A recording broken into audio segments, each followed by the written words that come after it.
Many questions have been raised throughout this entire process about the weather forecasting. Should meteorologists have given a more emphatic warning? Could they have known that this was going to happen? Well, we've invited to join us Dave Gorham, a longtime meteorologist here in the Houston area.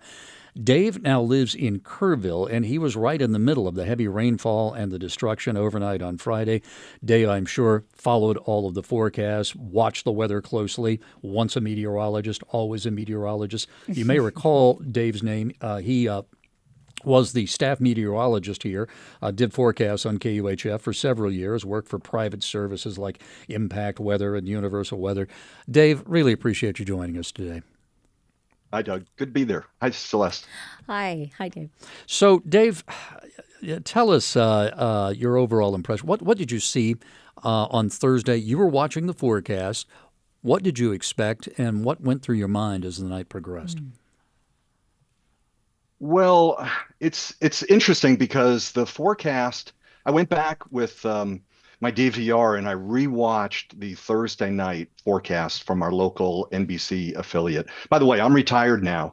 I've been retired for 5 years. So I call myself kind of out of the business, but as you mentioned, Yeah. Doug, once a meteorologist, always a meteorologist. And so I went back and I rewatched what was broadcast on the local NBC affiliate from San Antonio Thursday night.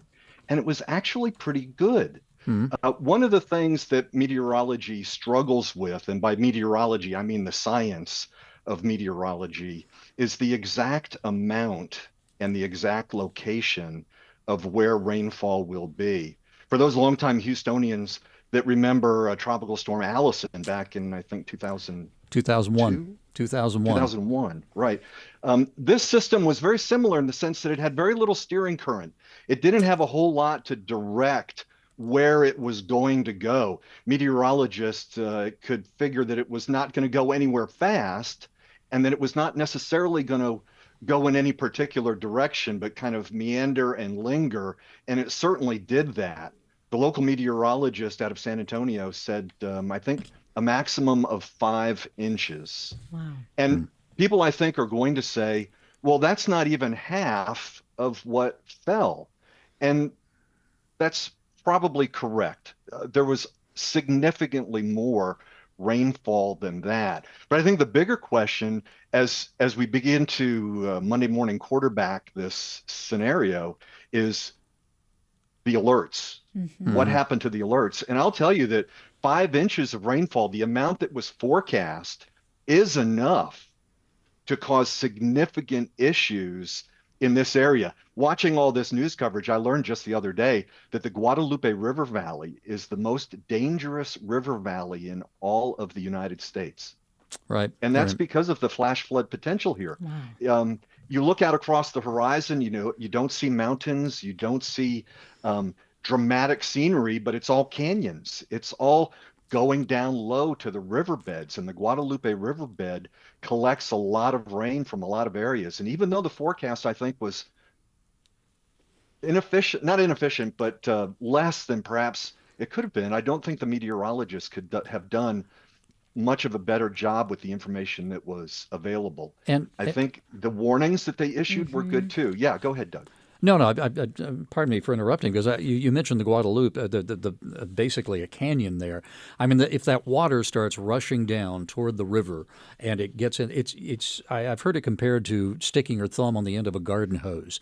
The more pressure you put that much water in that much of an area, it becomes high pressure, and that's what you've got there. You've got rushing water, a giant wall of water, and that's what we saw. Let's not forget that we're in a drought out here. Despite the recent heavy rain, we remain in a drought, and the hard, compacted ground cannot absorb all that rainfall. And so for the hundreds of square miles that lead away from the Guadalupe River, all that rainfall is, very little of it anyway, is being absorbed into the ground. Most of it is just rushing downhill into that river and then down into Hunt and Ingram and Kerrville, and then downriver. But as I mentioned, I looked at the forecast Thursday night, and the warnings seemed to be good. What they issued at 1 o'clock in the morning should have been sufficient to cause local officials to act.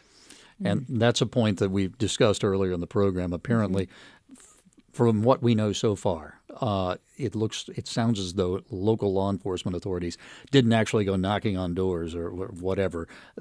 Something they did do, they at least did notify people in the 1987 Guadalupe. That's something that's going to have to be investigated to a Well, greater and compared degree. to 1987, the population out here, I don't know how much it has grown, but it has grown substantially. And you're talking about small roads. The main road, 39, that leads from Kerrville into Ingram and then Hunt and then up the river, that is a one lane, each direction, twisting, winding road that is difficult to make progress on with any type of speed. And to get into all those camps, I think I read there's 18 camps along the rivers. What's really necessary, I believe, and others believe too, is that the warning system that Kerrville and Kerr County passed on years ago is necessary. There needs to be a warning. The National Weather Service pushed out alerts to cell phones at 1 a.m. or shortly after 1 a.m. And how effective was that? You know, Dave, Apparently not enough. you mentioned the National Weather Service, and there has been a lot of questioning around it, but it seems like for the most part, what we are hearing from people that have really been looking at the timelines of when alerts were being pushed, it seems like the National Weather Service did what they were supposed to do. Does that align Agree. with your perspective? Yes, it does. And I'm distant and I'm doing Monday morning quarterbacking, but from what I've looked at online, from the National Weather Service sequence or timing of events, what they issued beginning Thursday night and continuing into the midnight and early morning hours of Friday, July 4th, it seemed like what they did was right. And I'll add too that the National Weather Service out of San Antonio, I believe, is 22% understaffed. I don't know what their staffing was, but I think they brought in extra help. They staffed up for this event because it really was identified, I think, as early as Tuesday, and it continued on Wednesday. And for those of us that remember college meteorology or maybe high school meteorology, balloons are sent up across this country, around the world, actually. Weather balloons are sent up twice a day. And it was that Thursday night balloon that went up that triggered meteorologists to say, oh my, that is a lot of precipitation potential. And they began formulating the warnings that went out later. Those balloons are critical to improving the accuracy and the timing of these forecasts. And you know, Dave, I think you get to an interesting point there. Yes, they did their best to predict what was happening, but no one anticipated this much rainfall. And I think people have the sense that a weather forecast is somehow a guarantee of what's going to happen 5 hours from now or whatever. You may not like this, but I always told people when I was in television news, they complain about, oh, the weatherman was wrong last night. I'd say, well, you know, a weather forecast is quite literally an educated guess. That's right. It is a guess about what is going to happen. And sometimes that guess is going to be wrong. But you know, Doug, I got to say, it's a guess, but we also have so much technology, and I think that is the big thing that a lot of people are saying is that we might have certain weather service, offices and areas that might be understaffed at 22%. Obviously, you said in the San Antonio area. I believe here, based on some of our reporting, that the Houston area, our National Weather Service office is about understaffed by 44%. How much of that can be brought in with technology, Dave? Well, I think we're on the threshold of AI helping in that way tremendously.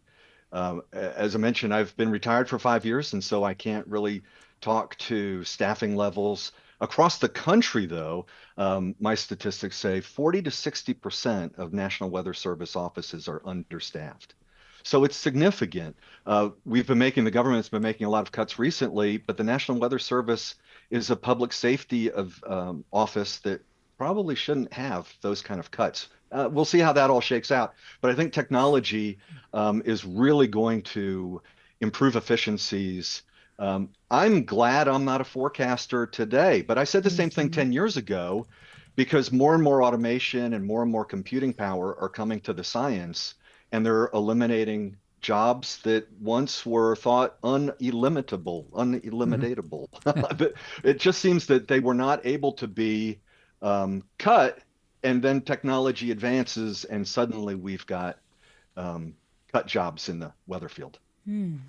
Yeah, it is so fascinating that now we can call up weather radar on our phones and say, I can take the dog for a walk now. I don't want to wait 40 minutes from now. It's remarkable, the progress that has been made. Well, you mentioned a minute ago, Doug, about when people talk to you about the weather forecasts and how often they're wrong. When people find out that I am a weather forecaster, they ask, how come my phone app is terrible? My weather app on my phone is terrible. Yeah, Dave, why is my phone app? I kind of laugh it off, but I think people feel that that's the case. And I will say to that, you get what you pay for. There's a lot of free weather out there. And for a guy who started his weather career in the Air Force and then moved into private weather forecasting, commercial weather forecasting, we charged our clients a lot of money for the weather forecast and the weather support that they received. If somebody with a free weather app thinks that they're going to get that kind of accuracy and support, they're wrong. And there are very good reasons why those apps change, but with almost every app being different, it's tough for me to dive into each one and explain why they're different. Now, Dave, you are in the Kerrville area. What was your experience during this flooding event? Yeah, I am, for those of us with video, you can see the ridge behind me. This looks out onto the south and west side of Kerrville. I'm in one of the highest locations of Kerrville, and we saw a lot of rain, but even the kind of high water crossings that we have in our neighborhood did not cross the road. So our management here in the neighborhood was very good. But I can ride my bicycle, I can coast from the garage out my driveway, down my street, and right to the river's edge. It's that close. I'm probably less than a mile from the river. A couple of miles, maybe 3 or 4 miles, probably more than that actually, to Camp Mystic. But what I experienced was local officials telling local residents to stay home, stay off the roads. We lost water for a day yesterday. That was probably related to rainfall and not the river.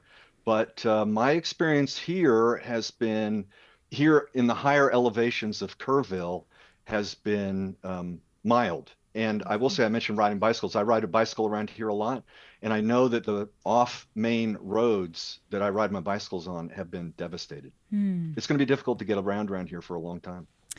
Dave Gorham is a longtime meteorologist here in the Houston area. He now lives in Kerrville. Thanks for joining us today on Hello Houston, You're Dave. welcome. Enjoy.